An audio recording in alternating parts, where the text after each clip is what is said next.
Good afternoon, everyone, and a blessed divine mercy to all of you.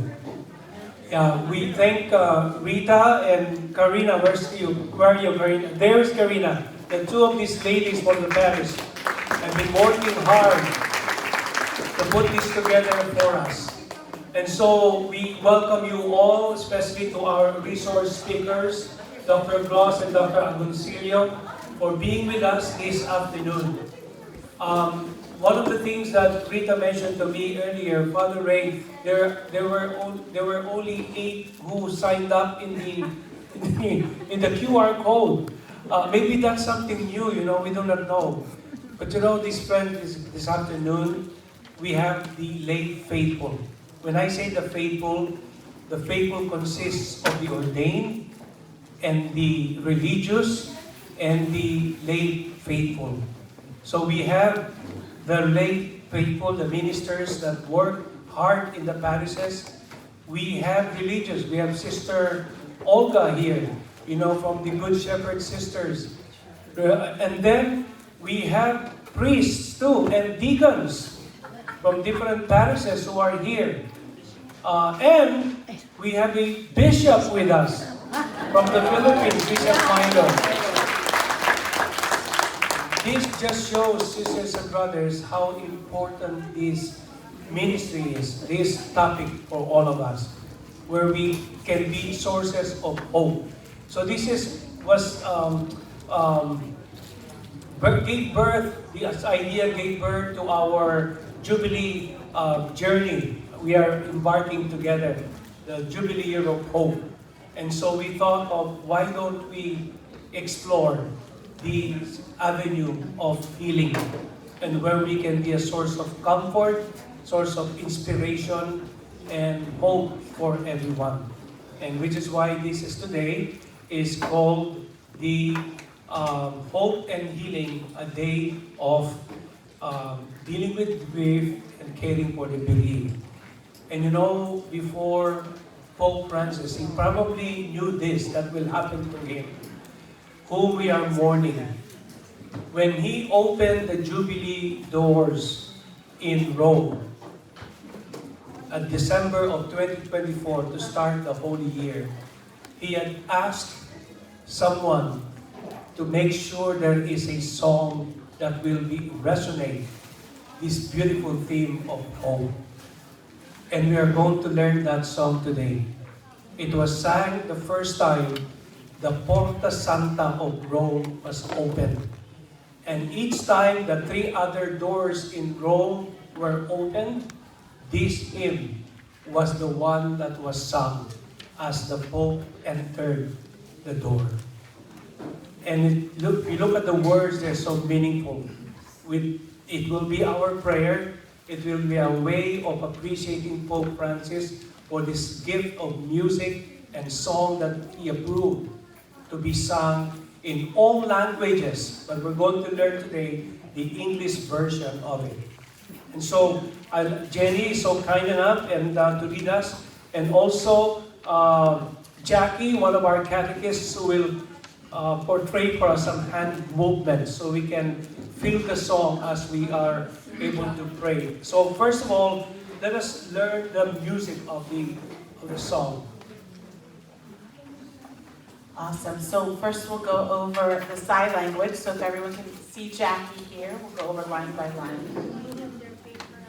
And there's the paper on the table, but you might not be able to do the sign language. We'll do sign language for the course. So the first line is, like a flame, my hope is burning. So everyone together. Like a flame, my heart, my hope is burning. Burning in your heart. Okay, next line is, may my song, Sign for song. may my song arise to you. Source of life. Is the source of life. So this is the sign for source. We put it up. Source. Source of life. Life. Life. That has no ending. No ending. On life's path, Life. Path. I trust in you. I So we'll try that all together with the music. Like a flame, my hope is burning. May my song arise to you. Very good. Source of life that has no ending. On life's path I trust in you. So let us be this prayer, and let's all stand together.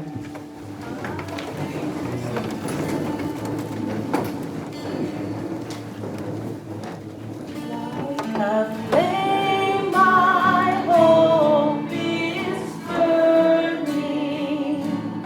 May my song arise to you.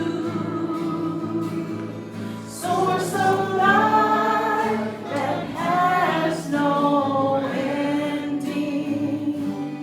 On life's path I trust in you. Like a flame, my hope is burning. May my song arise to you. Source of life that has no ending.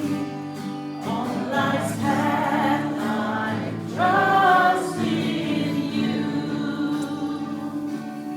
Every nation, tongue, and people find a life within your word.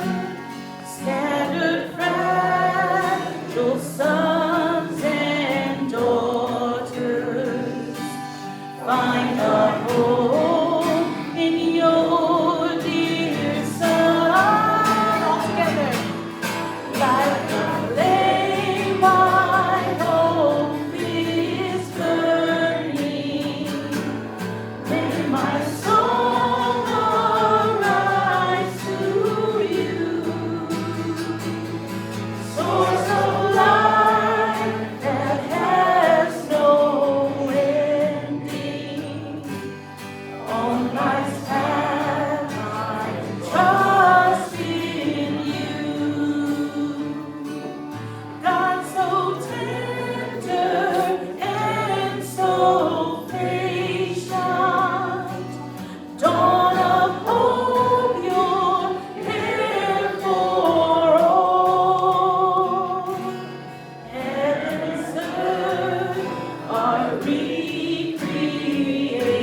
recreated by the Spirit of light set free. Like a flame, my hope is burning. May my song arise to you. Source of life that has no ending. On life's path I trust in you. Raise your eyes, the wind is blowing. For our God is born in time. Son made man for you and many, who will find the way in Him. Like a flame, my hope is burning. May my song arise to you. Source of life that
really enjoyed that. Yes. So we will sing it again later. Okay, so at this time I would like to bring our speakers. So again, we have Dr. Dawn Gross and Dr. Analigaya Agoncillo, who will be talking to us about hope and healing, dealing with grief and caring for the bereaved. So without further ado, Dr. Gross, come on over. Thank you.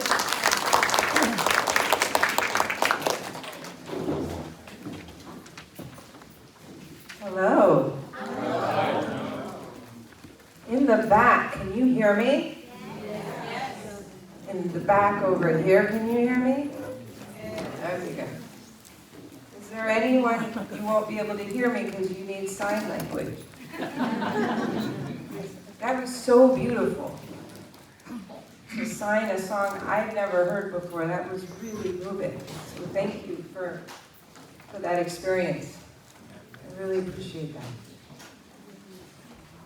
I'm so in awe of your being here for this topic.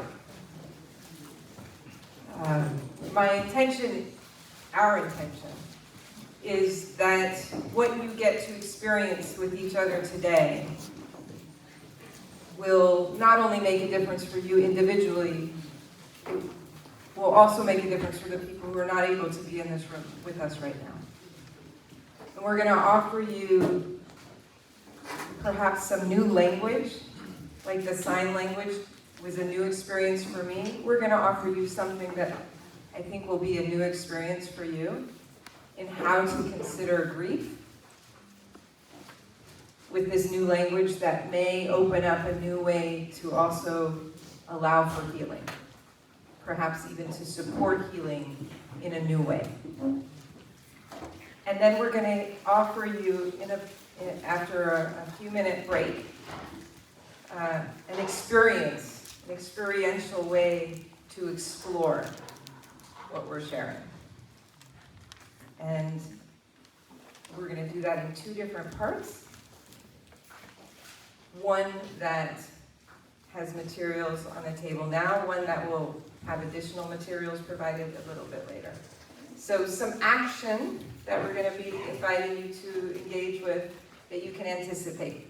And then after that, I hope that you will continue to be in conversation with each other, with all sorts of people around the room that are not just at your table. Okay? Any questions about what we have in store? Okay. So, as this title suggests, I'm going to offer you a new context for how I think about grief. And just a tiny bit about me and why this matters to me, and why it's such an honor to get to share it with you. So in addition to being what you could read in the beautiful bio, as a hospice and palliative care doctor, I care for a lot of people who are approaching the end of life, who die, and then supporting the people around them who love them. Before I took on that practice, that specialty that I am so honored to get to do, I was a different kind of doctor. I was what's called a hematologist, a bone marrow transplant doctor. So taking care of people very ill, typically. They have a cancer of their blood, and they're looking for ways to have that cancer go away, to be healed. And I started to notice that in caring for people with this type of illness, or these collection of illnesses, it's not just one, there was something else I was experiencing and I was observing other people experiencing. And so as I was caring for people that were approaching the end of life, but people weren't really talking about it, my own life, I was having a parallel experience. My father became terminally ill with cancer. And so as I would go to his appointments as his daughter, and then I would go and see people coming to see me as their doctor, I would be engaging in these conversations from these two different places, but I'm the same person. It's all just me. And my father was trying, as he did his whole life, to teach me what mattered to him. He was as prepared as anyone I've encountered for death. I wonder if Pope Francis, too, I never got to meet him, but I suspect he spent most of his life being fully alive and preparing for death. And there's something that my father was teaching me about being so aware of mortality, that in fact that's what gives us an aliveness. That when we know something is precious, we pay closer attention to it. And so while my father could be aware that the end of his life was approaching and he could help me be aware of that, the reality is that when he died, I was not prepared. I couldn't know that kind of pain. It was unknowable. It doesn't matter if someone talked about it, or I read a book about it, or listened to a podcast about it. They didn't exist then, but that kind of knowing is experiential. And what I came to appreciate as I was experiencing this, and it's taken years since for me to then find the words, was that as I could hear myself, and maybe you too have your word, I was hurting. Somebody I love dies. It hurts. We often use language like, I feel like there's a hole in my heart. I feel like my heart's been ripped out of my chest. I can't breathe. I can't sleep. I can't think straight. I don't know what matters. I feel like I'm wandering.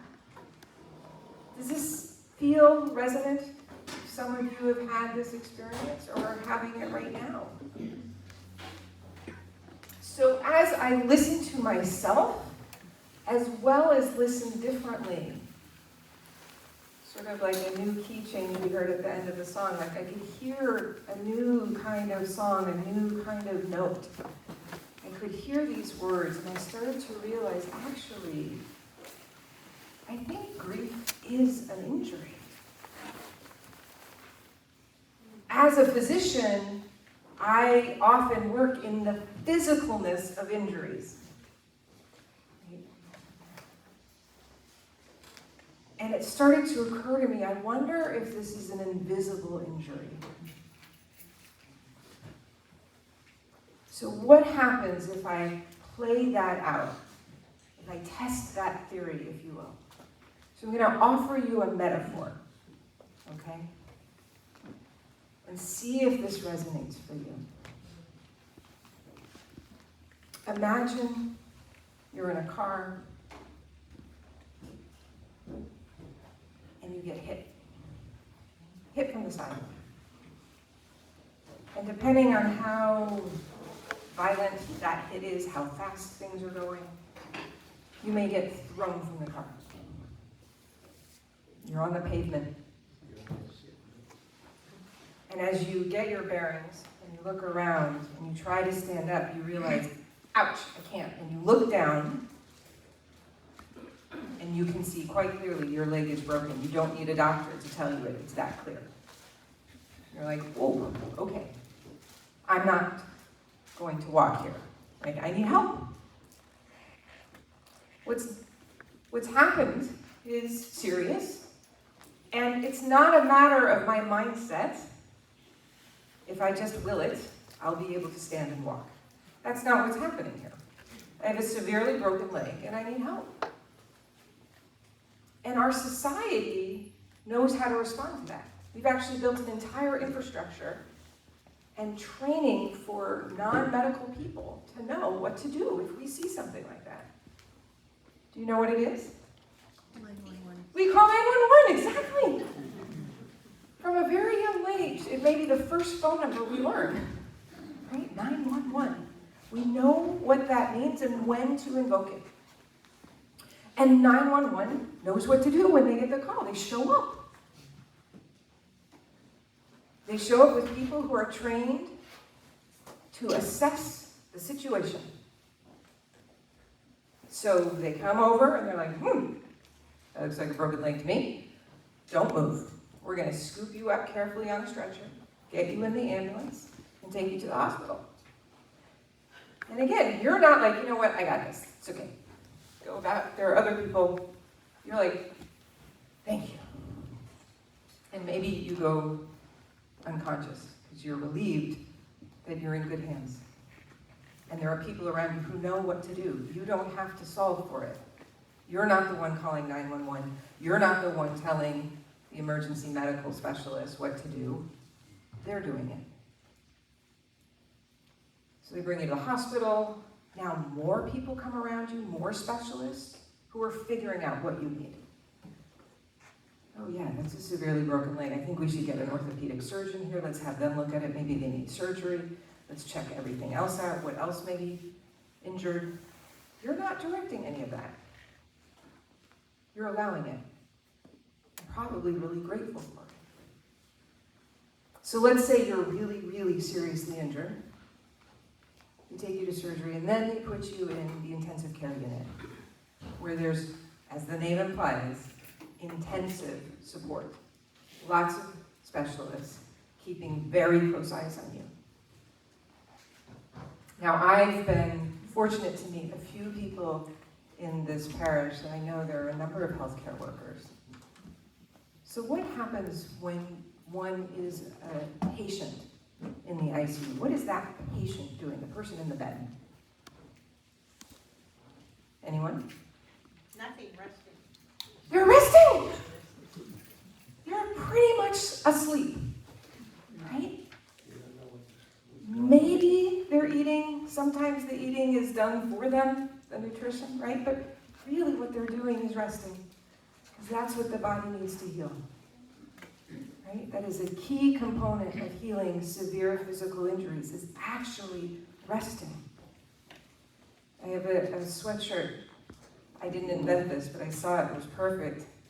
It says RIP on the back, which in my profession, yes, we can have some interesting humor, but the translation of what the R and IMP stand for, not what you assume. Rest is productive. Rest is productive. In fact, it's essential. When we're injured, it's essential. So when we are in a physical ICU, our healthcare teams aren't going, why are they sleeping so much? They're like, yeah, they gotta rest. Let them rest. That's what they actually need to do. And in fact, the intensive care unit in a hospital is a very protective space. It's very restrictive. Not everybody just gets to walk in. Why? Because this person needs to rest. It's not time for them to make a grocery list or answer their work emails or navigate carpools or, no, they're resting. And when your world, your community finds out you are in the ICU as a patient, what happens? Community shows up. Community handles groceries, picking up children from school, caring for parents, work, settle down, find other colleagues, right? If you're in the bed in the ICU, you're not doing that. The world shows up around you, and you let it. Why? Because you're sleeping, you're resting. You're not in a position to negotiate anything. And you know what? Even in our very broken healthcare system, was a conversation for another day. They don't go, you know what? All right, so today is Sunday, Monday, Tuesday, so you'll be discharged on Wednesday, you get 3 days here, and then you'll be back to work. Right? Even in our broken healthcare system, that does not happen. No, you're in the ICU for however long you need to be in the ICU. And you, in the bed, are not deciding that. That whole team of specialists around you, they're the ones deciding that. Because their job is to assess and support healing. And they do that. And pretty typically, when one is in the ICU and has that acute, severe, life-threatening injury starts to stabilize, then they might consider, all right, You may be stable enough to leave the ICU now, and then we'll transition you to another part of the hospital. Whether it's a step-down unit or a regular floor, but it's a phase. It's not like you go from ICU 3 days, you're healed, back to work. It doesn't happen. It's just not how it happens. And we all know that. You don't need to go to medical school to know that. You know that as a human being. You've had injuries. They may not have had you be in the ICU. You've had injuries. You've had illnesses. The difference between a cold that sniffles and the difference between COVID, when COVID first came into our lives, pneumonia, any number of illnesses and physical injuries. If anyone here has broken a bone, has anyone here broken a bone? No broken bones. Okay.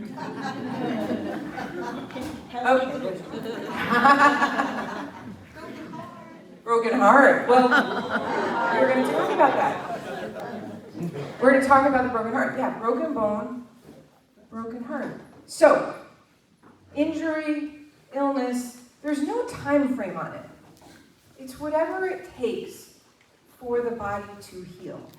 And we give a lot of space for that, both in the healthcare system and in society. We have structures around, expectations around that say, take as long as you need. You're injured, we see someone, say they broke that leg, say they left the ICU, we start to work with a physical therapist in the hospital, and eventually all the other injuries are stabilized. They can actually transition to, say, a rehab facility where they start to have more strength and resilience to work more aggressively with physical therapists, to regain that agility, to trust they can stand on this leg once again. And eventually, after they leave a rehab facility, they may go home and still start to work with physical therapy as an outpatient, and then maybe start to trust that they can go out without crutches or without a cane. The cast is off. But before all that, society, friends, family, work all saw you were really injured. What can we do to support you? And how's the leg doing? And you're not like shy to say, what leg? What injury are you talking about? I'm fine. You're like, yeah, that was really scary. It was really hard. It still hurts. It still hurts. I kind of have this limp. I'm working on it. I can walk about a block. Can't quite walk 2 blocks to the grocery store yet. But as time goes on, and that injury continues through its phases of healing,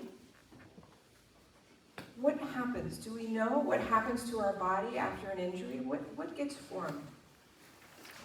Scars. Yeah? Anyone here have any physical scars? Yeah. You just cut your finger, you're going to have a scar. You have surgery, you're going to have a scar. Now, some scars heal, quote unquote, really well. Like, we can't even see them anymore. Like, where, I know I had surgery. I don't know where that scar went. And other scars are really pronounced. It's not subtle. We can find it, we see it all the time. But let's say this broken bone, this leg, we've gone through great physical therapy, we've had immense support. It's a year later, maybe even 2. We're just walking around like, I don't even remember which leg I broke. I remember I broke a leg. Was it my left or my right? And then maybe it's a rainy day, maybe something like today, and it can ache a lot more, right? There's something about the pressure of the barometer. We're like, oh yeah, it's this leg. I remember. And then if we look, maybe we'll see the scar, like, yep, it's that leg. And depending on where we touch the scar, it's like, yeah, still tender.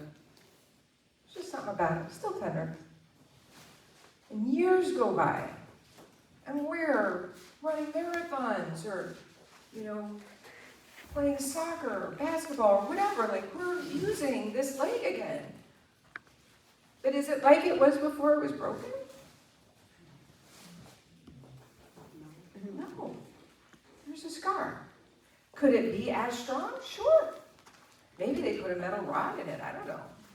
It could be super strong, and there will always be tenderness. Depending on just how you touch it or what the day is like, there's tenderness there, because there's a scar. So let's translate that now into the broken heart. to the invisible injury.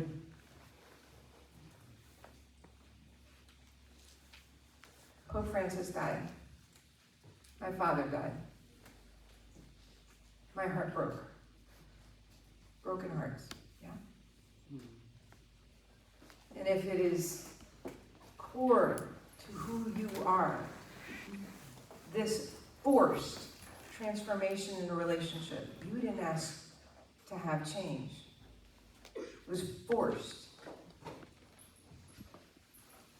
It's a break. It hurts.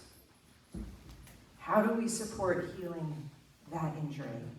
Where is the 911 for the broken heart? Where is the ICU? And who are the teams of specialists coming to assess? Oh, you know, that broken heart, that's more like a stubbed toe injury. You're okay. You don't need 911 or ICU. You'll be fine. Just rub it. Let's get it some ice. Versus, no, that's life-threatening. Actually, that's life-threatening. You need massive support. Our society doesn't yet have the refinement of assessing a grief injury the way we do a car crash injury, right? Imagine that same car crash, let's say it had 4 people in the car. You're all seated in different places. But the impact is one side of the car. So depending on where you're seated, where that impact is everyone thrown from the car? Probably not. And depending on your own health situation, someone is young and healthy and another person is more frail and older, has other conditions, maybe already has some broken bones, they're just in the process of healing.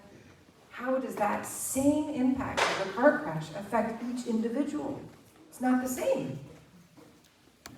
And again, in healthcare, we are trained, and as human beings, we do it automatically. We can assess, how hurt am I?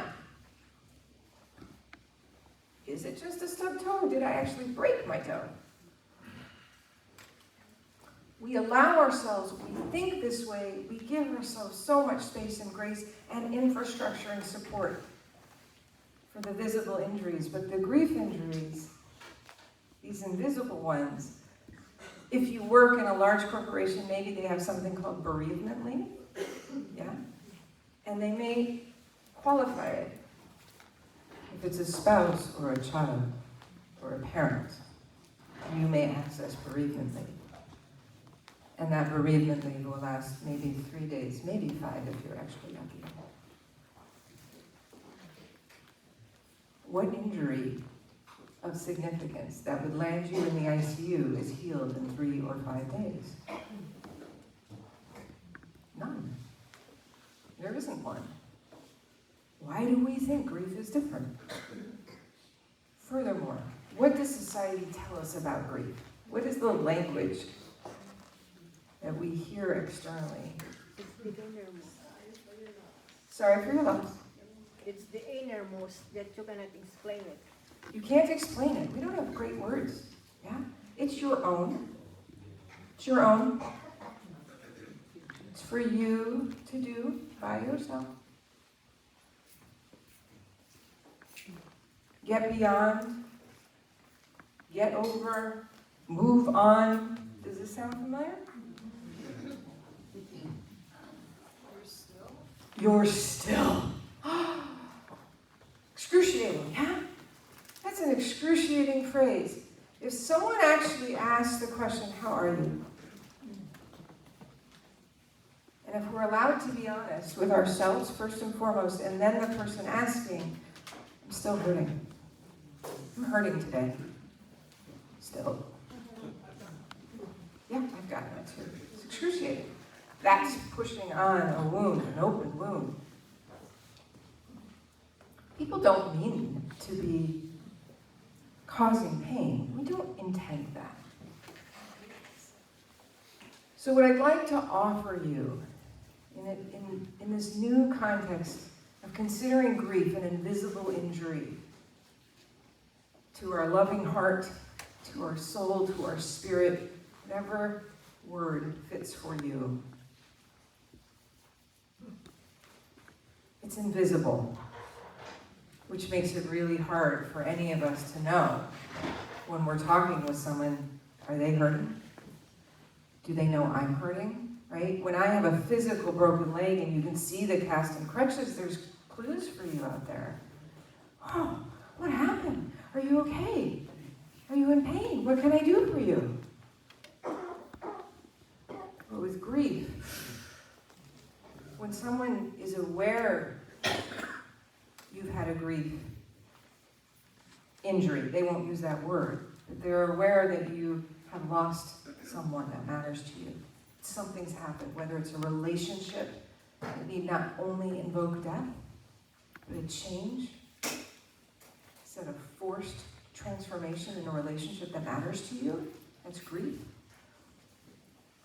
Often when people ask, how are you? It's not because they're actually asking you. They're asking for themselves. How are you? Is it okay if I talk to you right now? How are you? Which is really different than, how are you?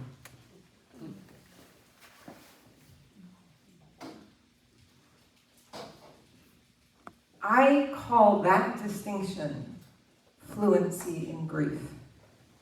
The language of grief. Again, it's experiential. You can't learn grief from a book. You can't learn it from me talking today. It must be experienced. Like a language, I do not speak Tagalog, but I recognize it. I can recognize when people are speaking it around me, but it does not make me fluent. I cannot start a conversation. So a lot of people recognize grief. Sorry for your loss. How are you? It does not make them fluent. And then they will say things like, if I tried to say anything, Todd, you'd just laugh at me right now. You'd be like, what is she saying? She has no idea. Right? I don't. And that's what we do. We bump up into, we mean well. We mean well. But we're saying things we don't know what we're saying. And it causes unintentional harm. Rather than getting someone who's fluent in grief, like someone who's fluent in any other language that you actually are trying to speak. So if you know that you are not fluent in grief, it's a blessing on one hand, and it's a challenge on another. So I'll tell you a personal story. As my father's approaching the end of his life, again, we know he's speaking openly about it. He's guiding us. My husband, supremely supportive. We had 2 small children at the time. Every afternoon, every evening, I wanted to go be with my dad. He's like, go. I got the kids. It's handled. Don't worry about it. Go be with your dad. It was never a question. Anything I needed to do, any appointments I needed to go, whatever it was, he was like, I got it. Go. Go be with your dad. So supportive. My father dies. And within days, I don't have words to communicate what I'm experiencing. I'm, unbeknownst to me, in what I call the ICU for the soul, which is spelled I, as in I, the letter I, C, as in I see you, Y-O-U. I see you. I didn't know that's where I was. I was hurting that badly. I couldn't move. I couldn't get out of bed. I couldn't do anything. It was excruciating. My heart had been ripped out of my chest. I couldn't breathe. It wasn't that suddenly my husband didn't care about me and didn't love me, hardly. We no longer had shared language. He didn't know this injury. His parents are still alive. And I didn't have language to explain it. Didn't. And so we'd be butting heads, like, can't you see? Why don't you understand? And it'd be like if any of you tried to have a conversation with me right now, this same conversation, but you're speaking not in English. You're speaking any other language. I won't understand you.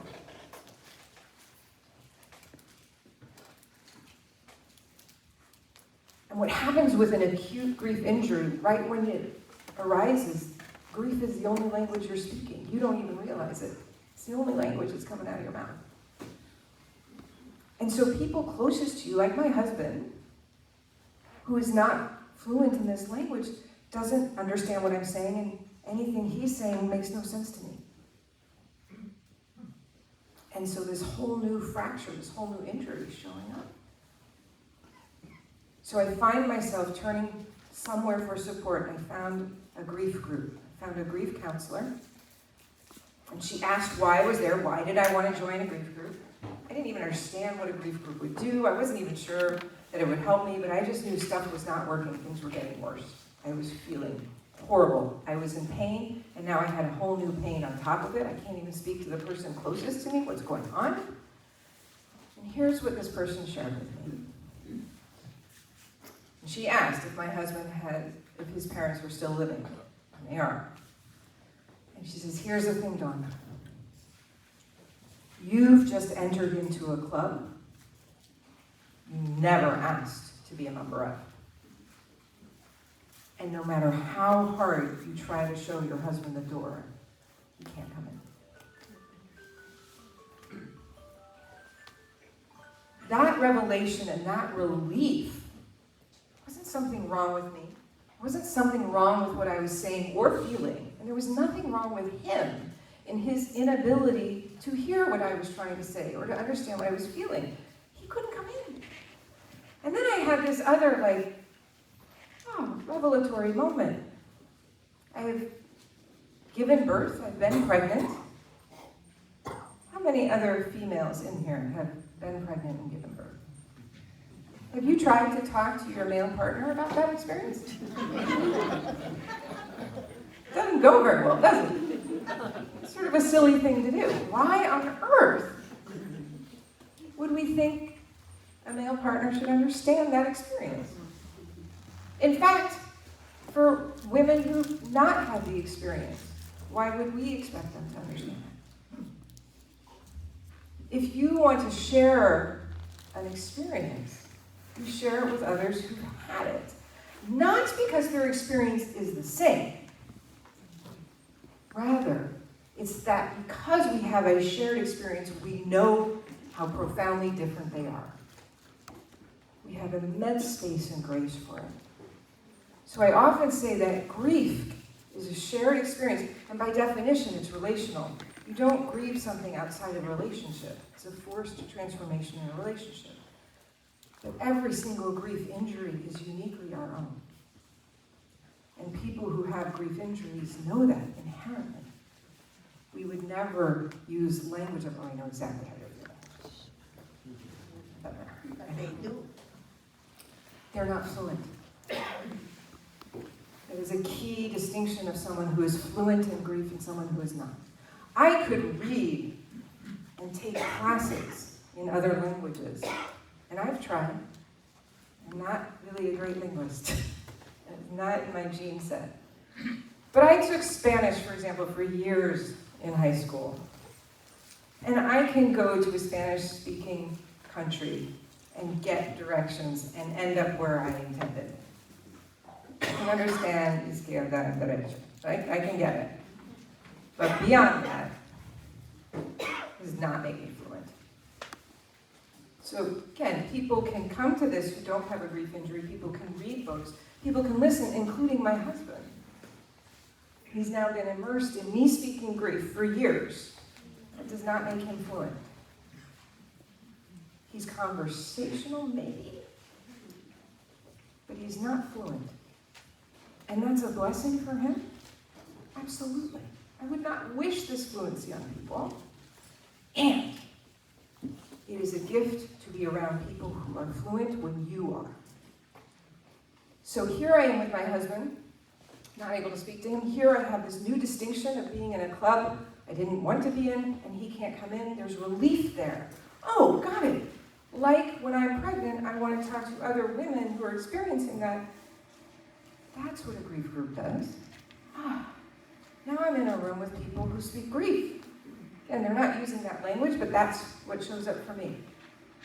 And when we look at our lives, you may notice this. The people closest to us, when we incur a grief injury, if they're not part of that injury, they don't speak it like my husband. There's tension there, it's effortful, it's not easeful, it's not healing.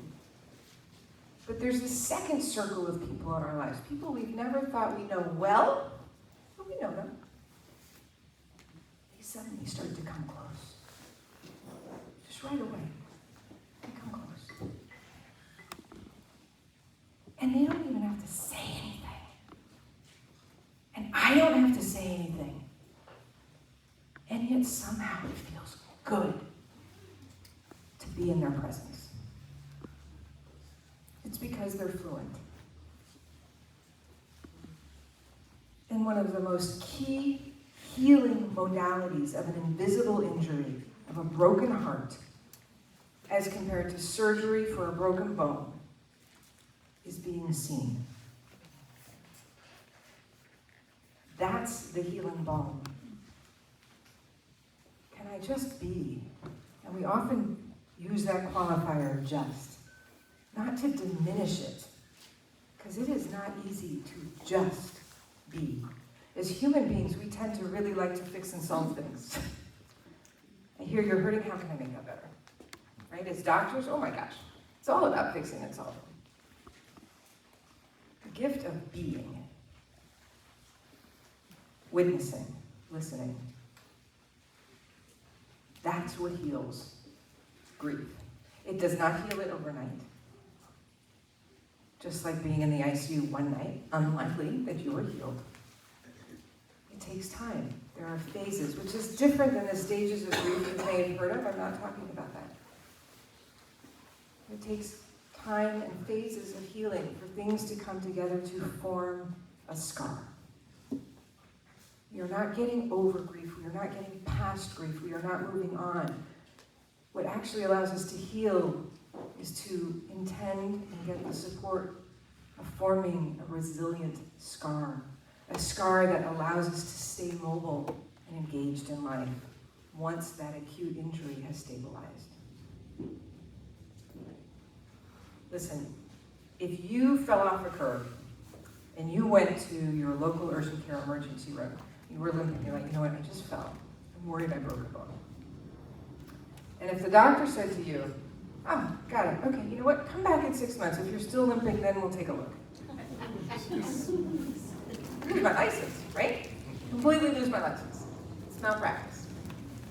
Our training is to assess. How do we assess? We hear the story, what happened, how high was the curb, what hit the ground. Then we physically look. Let's have a look. Let's do the exam. Do I see anything? Does this hurt if I touch here and here? Then we do an x-ray. And even if the x-ray comes back negative, we know sometimes it takes time for that fracture to show up. We're going to have you come back in a week, but in the meantime, we're going to stabilize this. We're going to give you some support. We're going to tell you to keep your weight off of it. We're assessing and supporting right away. And we reassess. And we transform the support. If in fact it was broken, we may change the cast. And we say, you know what, this is probably going to need to stay on for about 6 weeks, but we're going to reassess. What would happen if we said, and you maybe broke it like it sounds like you fell, yeah, that hurt, okay, let's just stick a cast on, there you go. For the rest of your life. Is that cast going to be helpful? For the rest of your life? It's going to probably cause some serious harm. So there's nuance to how we assess injury, how we support it over time. Same is possible with grief. What we need in the moment of that injury is first to assess it. Not based on the relationship. Was it your parent, your child, your sibling? That is not the assessment. Listen, you can fall off a curb and break 3 bones in your ankle like that. You can fall 2 floors from a house and walk away. How you fall, what you fall from, this is not sufficient information to assess the injury. We have to do the actual assessment. It's information, but it is not the totality. There are plenty of people on the planet who do not have a loving relationship with their parents. But they have a deeply loving relationship with their dog. I mean that seriously. That's true. Absolutely. Is there any corporate work environment that gives bereavement leave for a dog's death? Not yet. I love that answer. Because we are the people that change that. Why wouldn't we?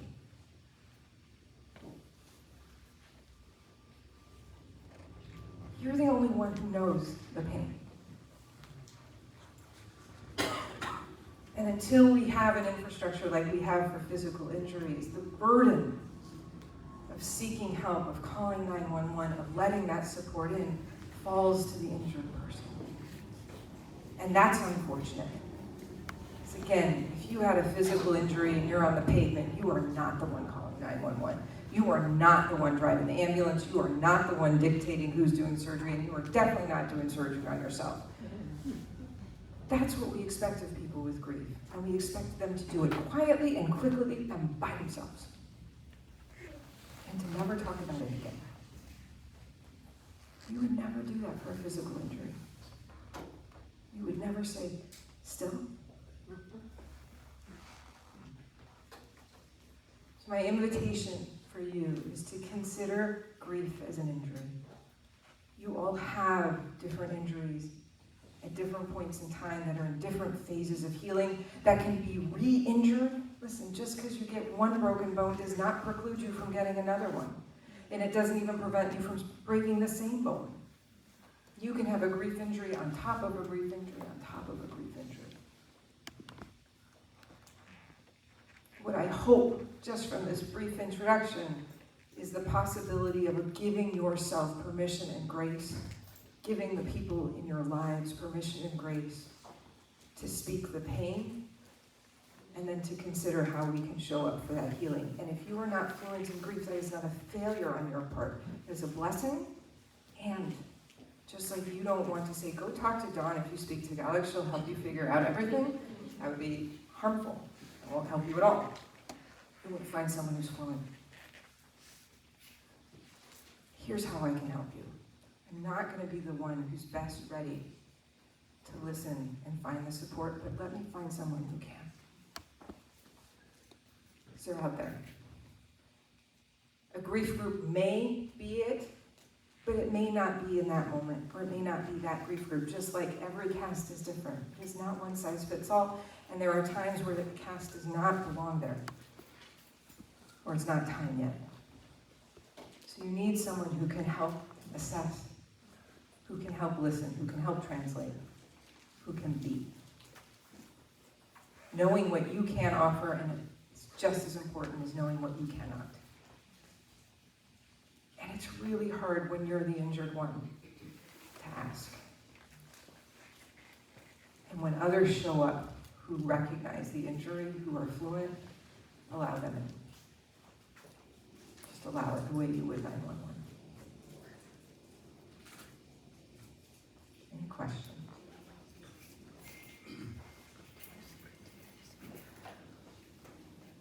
Not a single question. This made perfect sense to you. Yes. Assault, did you say? The word assault comes to mind. Your soul and assault.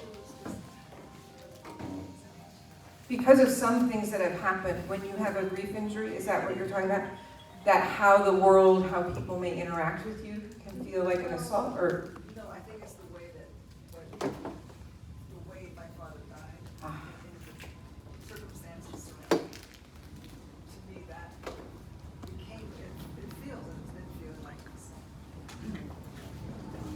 so the circumstances around how someone, a relationship that means something to you, you care about, how that transformation happened, that forced, undesired, unrequested transformation in your relationship happened is an assault.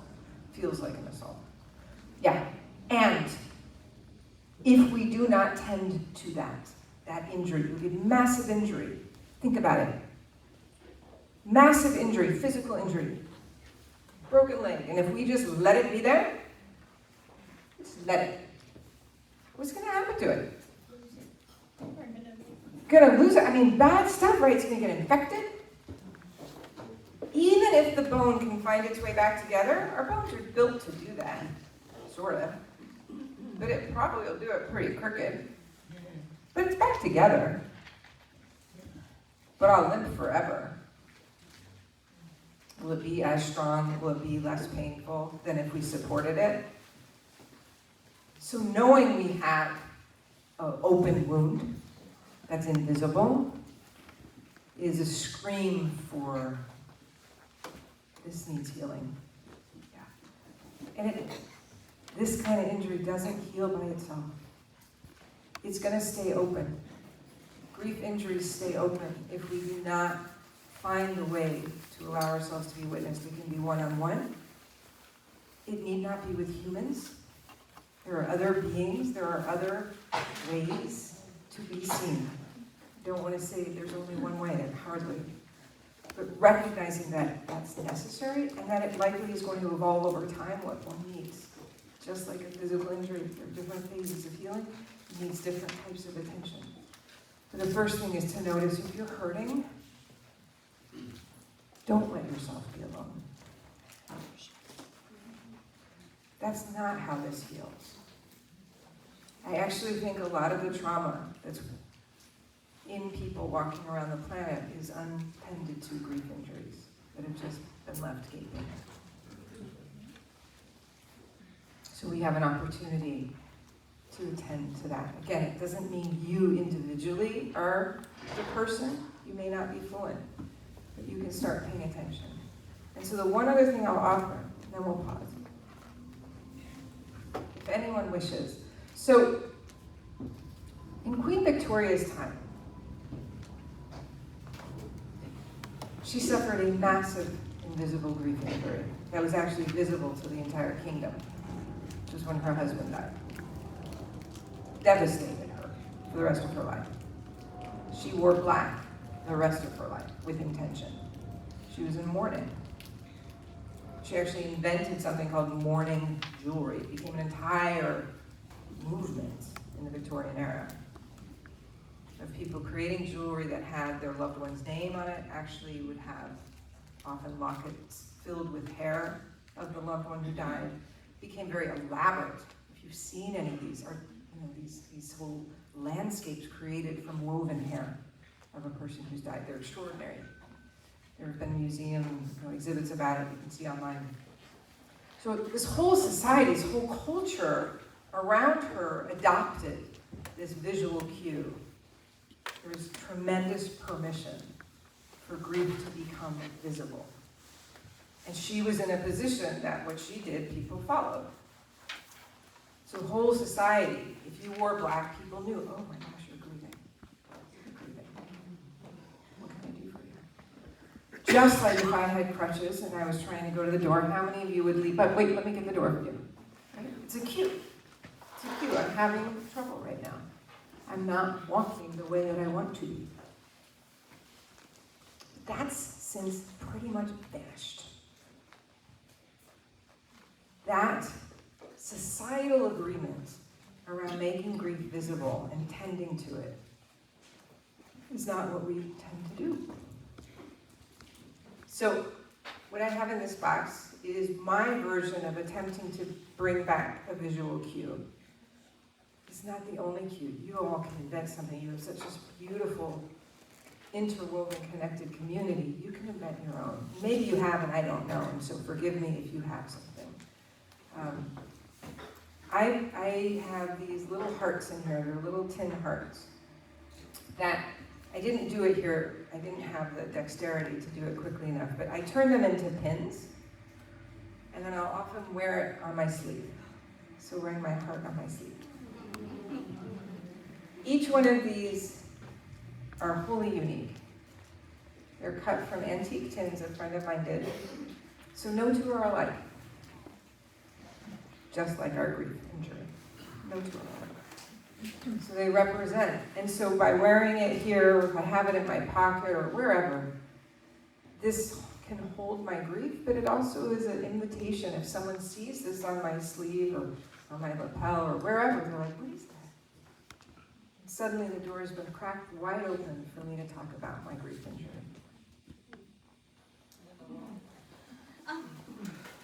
then someone else will walk in. So, I have a container of them. So you can either get a magnet and then you just turn it into a little magnet because they're tin, they stick to magnets. Or if you're more crafty, you can put a little hole in it and put a little ring through it and make it a pin. Or do whatever you want with it. And pass it along to someone if you know someone's grieving. It's a way to say, I see you. I see you.